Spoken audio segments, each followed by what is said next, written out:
Next, I'll demonstrate the cable chain stitch using 4 strands of color number 4. First, come up on left.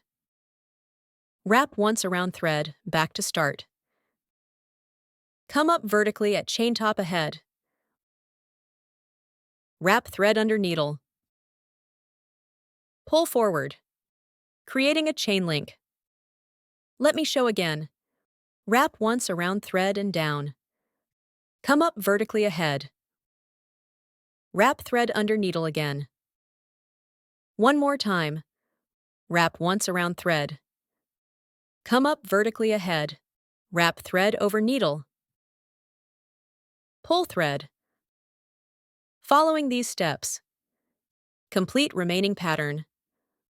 Link each chain to next, creating continuous chain effect for chain-like appearance.